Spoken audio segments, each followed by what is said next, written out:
One night, two towns. One close to New Orleans, Metairie, and one close to Atlanta, Conyers. They sound like the same story. They sound identical. You're going to have to, take a double look on this going, Colin, are you sure you just did not get the same story from two different versions in two different cities? No, these are two different stories that happened on the same night. Stories of large groups of black people on crime sprees.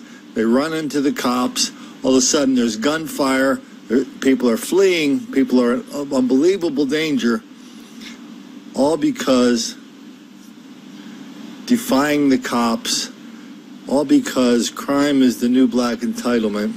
And we're seeing these more and more and more and more. Let's get started down in Metairie. Jefferson Sheriff's Office had a chaotic night after a group of teens led deputies on a chase that included gunfire on what normally is a very busy street to the heart of Metairie. Katie Steiner has been covering this story for us all morning long, and this was kind of a bizarre one. Yeah, it was absolutely. And it was decently complicated as well because there are those three different scenes and they all had gunfire at them. So it started in Metairie. This is West Esplanade and Severn. So someone saw a group of teenagers early in the morning pulling on door handles. They called police. Jefferson Parish Sheriff's deputies went out there. They found that group of teens. They were 13, 16, 17, 18, and 19 years old.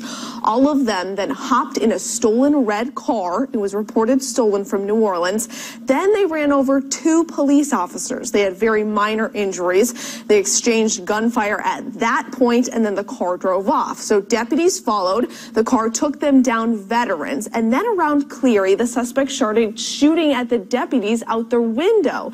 Then the suspects led deputies all the way to the end of Veterans. And this is where the road just kind of ends. There's a levee there. The suspects got out because they had nowhere else to drive, and they tried to run. JPSO caught all five of them. Here's video of one of them getting arrested. This is the 19-year-old. Police dogs helped the deputies find him hiding in a boat in an industrial park nearby. Well, the search is on tonight for 8 teenagers accused of going on a burglary and robbery spree in Conyers that evolved into a wild car chase with police. Police say at one point they threatened one of their victims with an AK-47. The kicker? They got away. Ron Jones explains how. A burglary caught on camera. A car chase. A police pit maneuver. A foot chase, all caught on camera.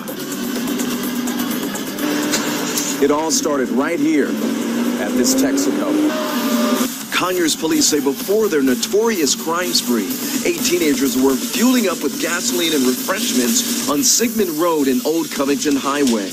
Early Wednesday morning, they allegedly burglarized 18 neighborhood cars and were looking for more victims when a lady heard the commotion and called 911. The caller advising that kids were breaking into her vehicle. The caller confronts the teens. When they saw her, they pointed a weapon at them. Right when they pointed the gun at her, officers show up with emergency lights flashing. The teens then pile into 2 cars, and the high-speed chase is on.